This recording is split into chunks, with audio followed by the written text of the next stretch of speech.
உலகெங்கிலும் வாழ்கின்ற அனைத்து தமிழ் மக்களுக்கும் தலைவர் கேப்டன் அவர்களை நெஞ்சிலே சுமந்து கொண்டு வாழ்ந்து கொண்டிருக்கிற தேசிய முற்போக்கு திராவிட கழகத்தினுடைய அனைத்து நிலை நிர்வாகிகளுக்கும் தொண்டர்களுக்கும் இன்றளவும் தலைவர் கேப்டன் அவர்கள் மக்களின் மனதிலே வள்ளலாக வாழ்ந்து கொண்டிருக்கிறார் என்று சொன்னால் அவருடைய நேர்மையும் அவருடைய உண்மையும் இந்த மக்களுக்காக அவர் உழைத்த உழைப்பும் தான் இன்றளவும் அவரை ஒரு மாமனிதனாக மட்டுமின்றி கடவுளாக மதிக்கின்ற அளவிற்கு இன்றும் இந்த மண்ணிலே இருந்து மறைந்தாலும் மக்களின் மனதிலே இருந்து வாழ்ந்து கொண்டிருக்கிறார். இன்றைய தினம் இந்த பதிவு எதற்காக என்று சொன்னால், மதிமுக பொதுச் செயலாளர் வைகோ அவர்கள் தேசிய முற்போக்கு திராவிட கழகத்தை பற்றி தேவையில்லாத கருத்துக்களை தெரிவித்திருக்கிறார். காணாமல் போன கட்சிக்கெல்லாம் திராவிட முன்னேற்றக் கழகம் 10 சீட்டுகளையும் ஒரு ராஜ்யசபா எம்பியும் வழங்கியிருக்கிறது என்று அவர் திருவாய் மலர்ந்திருக்கிறார். வைகோ அவர்களே, நீங்கள் இதை சொல்லக்கூடாது. உங்களுக்குன்னு ஒரு மனசாட்சி இருந்தால் உண்மையாகவே நீங்கள் இலங்கை தமிழர்களை நேசித்திருந்தால், இந்த மண்ணிற்காக தமிழ் மக்களுக்காக நீங்கள் உழைத்திருந்தால், நல்லவர்களை நீங்கள் மதிப்பவராக இருந்தால், உங்கள் வாயிலே இருந்து காணாமல் போன கட்சிக்கு திமுக கூட்டணியிலே 10 சீட்டுகள் கொடுத்தார்கள், ஒரு ராஜ்யசபா சீட்டு கொடுத்தார்கள் என்று சொல்லக்கூடாது. காரணம், நாங்கள் ஆட்சியிலே 2016 சரிபாதியாக பங்கெடுத்திருப்போம். திராவிட முன்னேற்றக் கழகத்தினுடைய கூட்டணிக்குத்தான் செல்ல வேண்டும் என்று அப்போது இருந்த சட்டமன்ற உறுப்பினர்களும் மாவட்ட செயலாளர்களும் ஏன் கடைகோடி தொண்டனும் 2016 சட்டமன்ற தேர்தலிலே திராவிட முன்னேற்றக் கழகத்தோடு கூட்டணி வைத்தால் நாம் 200 சீட்டுக்கு மேல் வெற்றி பெறுவோம் என்று தேமுதிகவினுடைய தொண்டர்கள் மட்டுமல்ல, தமிழகத்தில் இருக்கிற 8 கோடி தமிழ் மக்கள் நினைத்தார்கள். ஏன், மறைந்த டாக்டர் கலைஞர் அவர்களும் அதை நினைத்தார். இப்பொழுது திராவிட முன்னேற்றக் கழகத்தினுடைய தலைவராக இருக்கின்ற அண்ணன் ஸ்டாலின் அவர்களும் அதை நினைத்தார். ஒட்டுமொத்த திமுக தொண்டர்களும் நினைத்தார்கள். அதை கெடுத்தது யார்? நீ, வை கோபால்சாமி ஆகிய நீதான் அதை கெடுத்தாய்.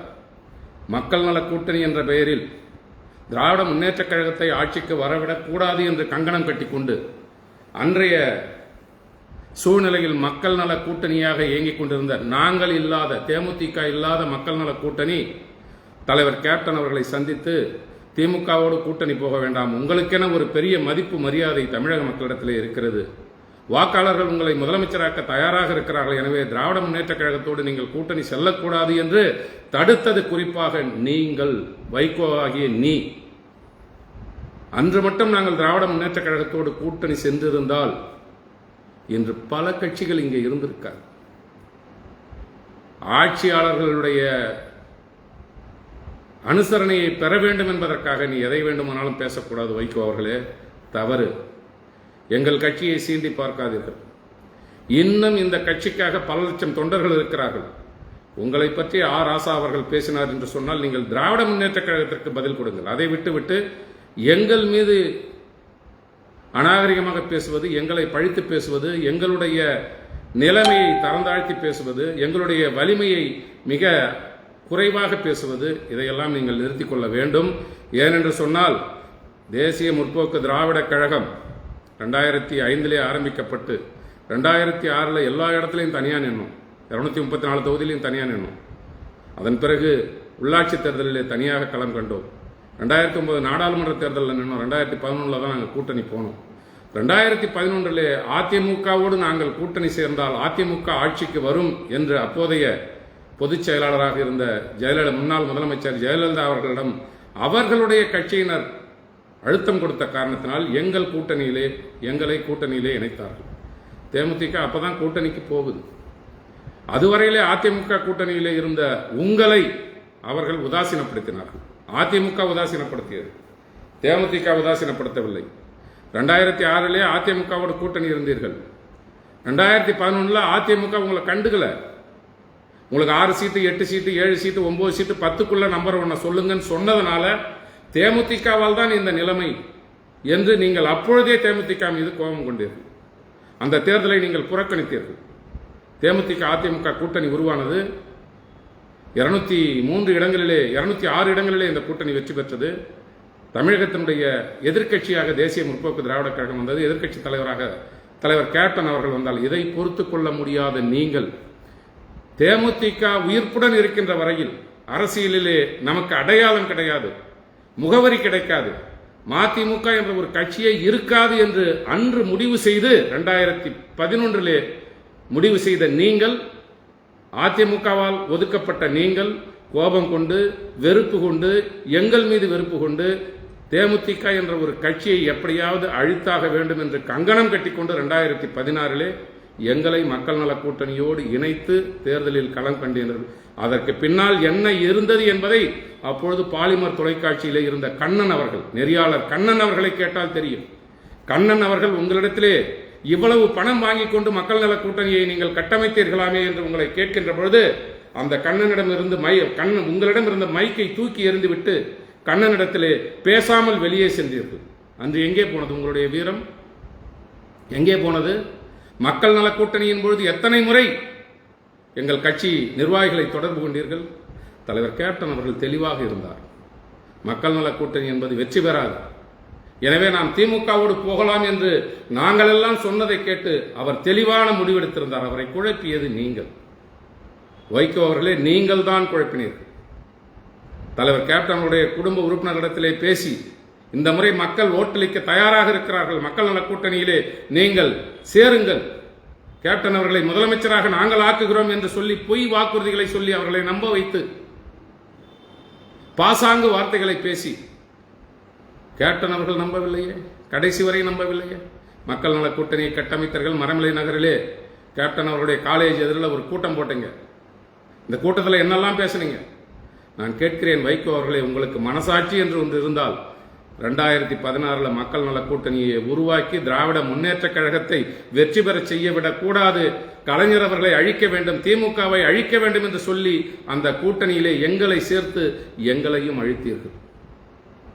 இது இல்லை என்று சொல்ல முடியுமா? உங்களுக்கும் எல்லாமே, உங்களுக்கும் குடும்பம் இருக்கு. நீங்கள் நேசிக்கிற உங்களுடைய மகன் இருக்கிறார், துரை வைகோ. ஜெயிச்ச உடனே போய் பிஜேபி போய் பார்த்து ஏதாவது மந்திரி கிடைக்குமான்னு பார்த்ததெல்லாம் உண்டு. யார் ஆளுங்கட்சியாக இருக்கிறார்களோ அவர்களிடத்திலே அனுசரியாக இருந்து கொண்டு ஒன்று கிடக்க ஒன்று பேசுறது உங்களுடைய பழக்கமா போச்சு, உங்களுடைய வாடிக்கையா போச்சு. அது உங்களுடைய விருப்பம், அதற்குள்ளே நான் நுழைய விரும்பல. 2016 திரும்ப வர 2016 மக்கள் நல கூட்டணியை அமைச்சீங்களே, உங்களுடைய முயற்சியால் தானே அமைஞ்சது. எங்கள் தலைவர் கேப்டன் அவர்கள் கூட நின்றாரே சட்டமன்ற தொகுதியிலே. நீங்கள் நிற்கிறேன் என்று அறிவித்துவிட்டு பின்பு புறமுதுகிட்டு ஓடினீர்களே, அது ஏன்? அது ஏன்? நீங்கள் பெரிய வீரனா? நீங்க 2016 அண்ணன் திருமாவளவன் நின்றார், ராமகிருஷ்ணன் அவர்கள் நின்றார், தலைவர் கேப்டன் அவர்கள் நின்றால் ஏன் நான் நின்றேன்? 114 இடங்களிலே 104 இடங்களிலே நாங்கள் நின்றோம். நீங்க நிக்கிறேன்னு சொல்லிட்டு வாக்குறுதியை கொடுத்துட்டு கேப்டன்கிட்ட பேசி அவருடைய மனதை மாற்றி நாம் ஆட்சி அமைத்து விடுவோம் என்று சொல்லி எப்படியோ பேசி ஏமாற்றி விட்டு நீங்கள் எதற்கு விளைபெறுவீர்களோ எங்களுக்கு தெரியாது. ஆனால் உங்களை நம்பினார் கேப்டன் அவர்கள். அப்படி நம்பி இந்த கூட்டணியிலே இணைந்த அவருக்கு பேரிடியாக அவருடைய உடல் நலம் குன்றியதற்கே வைகோ தான் காரணம். என்னைக்கு நீங்க நிக்கிறேன்னு சொல்லிட்டு நிக்க மாட்டேன்னு சொன்னீங்களோ 2016 சட்டமன்ற தேர்தலில், அன்றே அவருடைய மனம் அந்த அளவிற்கு அழுத்தத்திற்காக உள்ளானது. மன அழுத்தத்திற்கு உள்ளானார் தலைவர் கேப்டன். அன்று முதல் உடம்பு சரியில்லை. இன்று எங்களிடத்திலே நாங்கள் தெய்வமாக மதிக்கிற இந்த தமிழக மக்கள் நெஞ்சிலே இன்னும் குடியிருக்கிற கேப்டன் அவர்கள் இல்லை என்று சொன்னால் 2016 மக்கள் நல கூட்டணி என்ற கூட்டணியிலே எங்களை இணைத்ததுதான் அவரை இழந்து நிற்பதற்கு இப்பொழுது நாங்கள் காரணம் என்று நான் குற்றம் சாட்டுகிறேன். யாரை பார்த்து சொல்றீங்க? காணாம போன கட்சி தான் இந்த தமிழ்நாட்டில் எதிர்கட்சியா வந்தோமா? ஏன் உங்களுக்கு 2026 சட்டமன்ற தேர்தலில் திராவிட முன்னேற்ற கழகத்திலே உங்களுக்கு ஒதுக்கிய அந்த சீட்டு குறைவு, இடங்கள் குறைவு என்று சொன்னால், நீ மானஸ்தனாக இருந்தால், வீரனாக இருந்தால், நாங்கள் திராவிட முன்னேற்ற கழக கூட்டணியில இருந்து வெளியேறுகிறோம், உனக்கு தன்மானம் அதிகமா இருந்ததுன்னா அப்பயே வெளியேறி இருக்கலாம். தேமுதிகவுக்கு 10 சீட்டு கொடுத்துட்டீங்க, விடுதலை சிறுத்தைக்கு 8 சீட்டு கொடுத்துட்டீங்க, தேமுதிகவுக்கு ஒரு ராஜ்யசபா எம்பி கொடுத்துட்டீங்க. அதனால நாங்க இந்த கூட்டணியிலிருந்து வெளியேறுகிறோம் என்று சொல்லி இப்பொழுது முதலமைச்சராக இருக்கிற விஜய் அவர்களை பார்த்து சந்தித்து ஏதோ பேசுறீங்க, கெஞ்சுறீங்க, கூத்தாடுறீங்க. அதை பத்தி எல்லாம் எங்களுக்கு கவலை இல்லை. அது உங்களுடைய விருப்பம், உங்களுடைய கட்சி, உங்களுடைய முடிவு. ஏன் இந்த முடிவை விஜய் அவர்களோடு, டிவிகோவோடு, தாவேகாவோடு நாம் அன்றே கூட்டணி வைத்து விடலாம் என்ற முடிவை ஏன் நீங்கள் எடுக்கவில்லை? உங்களை தடுத்தது யார்? கட்சி உங்களது, உங்க பையனது கட்சி, உங்க மகனது கட்சி. உங்களை யார் தடுத்தாங்க? ஏன் அன்னைக்கு திமுக கூட்டணியிலிருந்து வெளியில போல? ஏன்னு நான் சொல்லட்டுமா? மல்லை சத்யா அவர்களை திமுக எங்கே உள்ளே அழைத்து விடுமோ, நம் கட்சியை அழித்து விடுமோம் என்று பயந்து, திமுகவுக்கு பயந்து, மல்லை சத்யாவை சேர்த்து விடுவார்களோ என்று பயந்து நீங்க அன்னைக்கு திமுகவோட இருந்துட்டீங்க. தேர்தல் முடிஞ்சது. அப்ப கூட என்ன சொன்னீங்க? நாங்கள் திமுக கூட்டணியிலேயே நீடிக்கிறோம். அதன் பிறகு என்னென்னமோ சொல்றீங்க, ஏதோ பேசுறீங்க. மல்லை சத்யா என்ன சொன்னாரு? 2017 நான் நினைத்தபடி திமுகவையும் முடித்து விட்டேன், தேமுதிகவையும் முடித்து விட்டேன், எல்லாரும் பிரியாணி சாப்பிடுங்க நீங்க சொன்னதா மல்லை சத்யா சொல்றாரு. ஒவ்வொரு தேமுதிக தொண்டனும் எவ்வளவு வேதனைப்பட்டிருப்பான், எவ்வளவு வலி எங்களுக்கு இருந்திருக்கும். 59 இடங்களை அன்று திமுக எங்களுக்கு ஒதுக்கியது 2016. அதை கெடுத்தது துரோகி, எங்களுக்கான துரோகி, எங்களை பழி வாங்கியது, எங்களை அழித்தது அத்தனையும் வைகோ ஆகிய நீதான். இன்னைக்கு பேசுற, எங்களை பத்தி பேசுற. உங்களை திமுக திட்டினா திமுகவை நீங்க பேசுங்க. காணாமல் போன கட்சிக்கு 10 சீட்டு, ஒரு ராஜ்யசபா எம்பின்னு சொன்னா என்ன அர்த்தம்? வைகோ அவர்களே, மறைமலை நகரில் கூட்டம் நடந்தது. அண்ணன் திருமாவளவன் அவர்களும் நீங்களும் எங்கிட்ட பேசுனீங்க பர்டிகுலரா. கேப்டன் சொன்னார்னு அன்னைக்கு சொன்னேன். நீங்க ஜெயிப்பீங்களான்னு கேட்டேன். 2016 திராவிட முன்னேற்ற கழகத்தோடு தான் கூட்டணி அமைக்க வேண்டும் என்று சொல்லி மாநில நிர்வாகிகள், எங்க கட்சியினுடைய மாநில நிர்வாகிகள், எங்களை போன்ற மாவட்ட செயலாளர்கள், ஒன்றிய செயலாளர்கள், நகர செயலாளர்கள், பகுதி செயலாளர்கள், வட்ட செயலாளர்கள், கிளைக்கழக செயலாளர்கள், ஏன் கடைகோடி தொண்டனும் நினைத்திருந்தார். அன்று நாங்கள் திமுகவோடு இணைந்திருந்தால் எங்களுடைய நிலைமை வேறு, எங்களுடைய வளர்ச்சி வேறு. இன்னைக்கு 117 சீட்ல நின்று போனாங்க. நிறைய கட்சிகள் வந்திருக்காது, தோன்றி இருக்காது, காணாமல் போயிருக்கும். எங்களுடைய வலிமை எந்த அளவுக்கு இருந்திருக்கும் என்பது உங்கள் மனசாட்சிக்கு தெரியும். வைகோவாகிய உங்கள் மனசாட்சிக்கு தெரியும். இன்னைக்கு கேப்டன் இல்ல, கேப்டன் இருக்கிற வரைக்கும் பேச வேண்டியதானே? அவர் உடல் நலத்தோடு இருந்த வரைக்கும் நீ பேச வேண்டியதானே? தேமுதிகவை பத்தி என்ன நடந்திருக்கும்? இன்னைக்கு பேசுறீங்க. எந்த அடிப்படையில் பேசுறீங்க? உங்களோட நாங்க பலம் குறைஞ்சிட்டோமா? உங்களோட நாங்க பலம் இல்லையா? எந்த அடிப்படையில் நீங்கள் காணாமல் போன கட்சி என்று பேசுகிறீர்கள்? இது அநாகரிகமான பேச்சு, அருவருக்கத்தக்க பேச்சு. இது போன்ற பேச்சுக்களை தேமுதிகவினுடைய எந்த நிர்வாகிகளும் தொண்டனும் ஏற்றுக்கொள்ள மாட்டான். உங்கள் கட்சி, உங்களுடைய பிழைப்பு எங்க நடக்குமோ அங்க போறன்னு நீங்க முடிவு பண்ண, நீங்க முடிவு பண்ணீங்க. இன்றும் தன்னுடைய இன்னுயிரையும் கொடுக்கக்கூடிய தொண்டன் இந்த இயக்கத்திலே இருக்கிறான். உங்களை எதிர்த்து கருத்து சொன்னதுக்காக தானே மல்லை சத்யாவை வெளியில் அனுப்பிச்சிங்க. உங்களுடைய மகனுக்கு மகுடம் சூட்ட வேண்டும் என்பதற்காகத்தானே மல்லை சத்யாவை வெளியே அனுப்பினீர்கள். மல்லை சத்யா எவ்வளவு உழைத்தேன் என்று அவரே சொன்னாரே, இந்த நாட்டுக்கு தெரியாதா?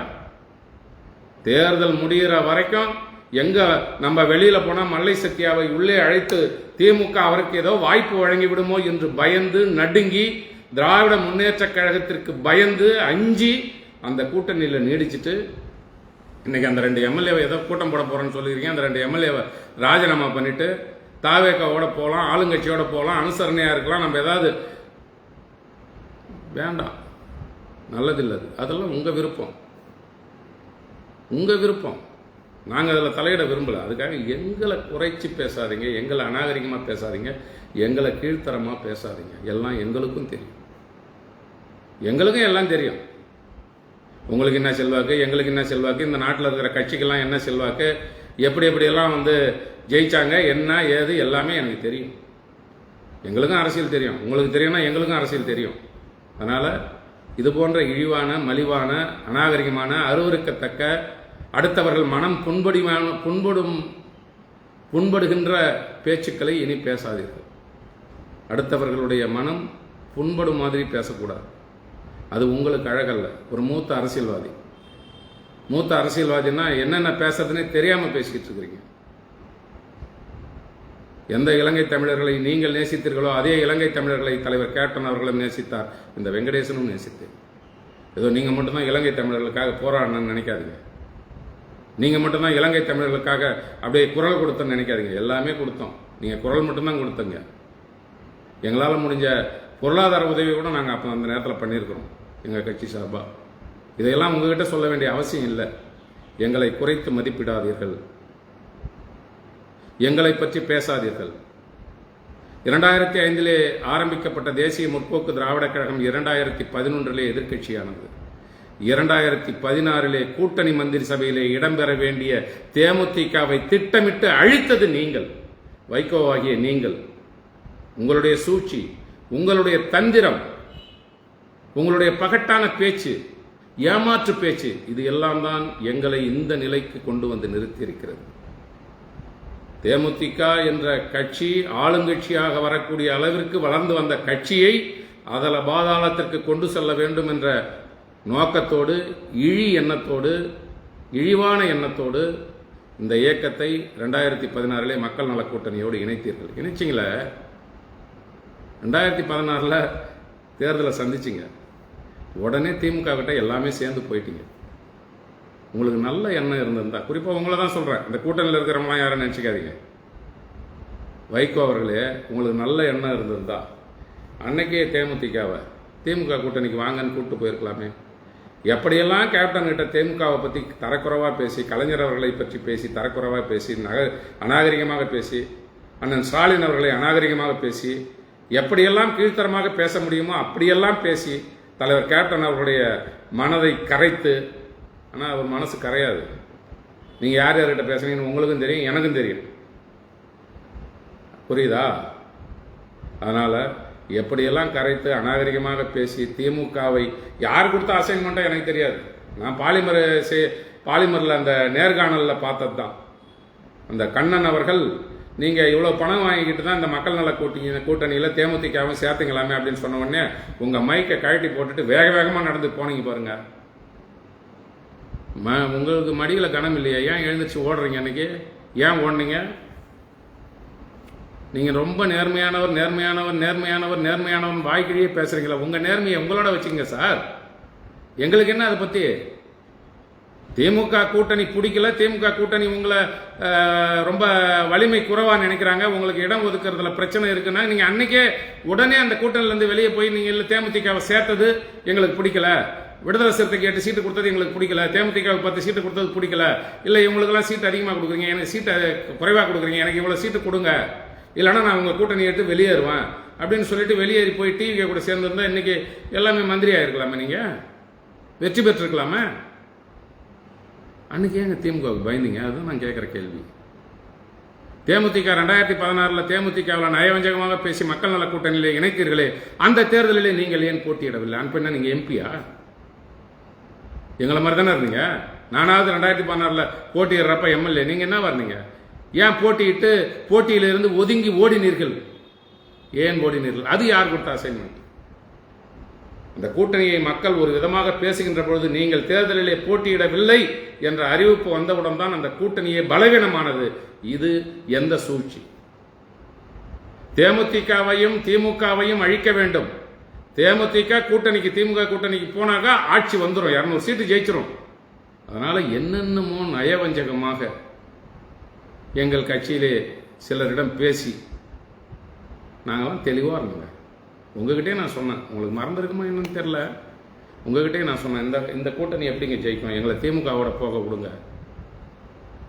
நான் பேசுனதெல்லாம் ஒரு சிலருக்கு தெரியும், நான் அவங்க பேரை சொல்ல விரும்பலை, உங்ககிட்டே பேசியிருக்கிறேன். ஆனால் உங்களுக்கு மறந்து போயிருக்கோம், சௌகரியமாக மறந்துருப்பீங்க.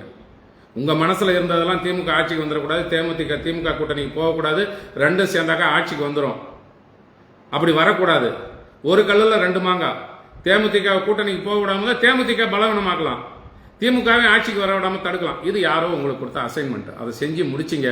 அதனுடைய விளைவு தான் 2016 இருந்து 26 வரையிலே தேமுதிகவினுடைய தொண்டன் மனதளவிலே சோர்ந்தான். இன்னைக்கு அவனும் கட்சி விடலாம் போல, வெளியில் சொல்ற மாதிரி இன்றும் கட்சியிலே வெறியோடு இருக்கிறான். இந்த உயிரை கொடுத்தாவது இந்த கட்சியை மீண்டும் நல்ல நிலைக்கு கொண்டு வர வேண்டும் என்று பாடுபடுகிறான். புரியுதா? எங்களை பற்றி நீங்கள் தப்பெல்லாம் பேசக்கூடாது, ரொம்ப தப்பு. இன்னும் பல விஷயம் அப்புறம் நான் பேச வேண்டியது வரும், நிறுத்திங்க, அதுதான் நல்லது. ஏன்னா யார் வேணாலும் வாய மூடிட்டு இருக்கலாம்.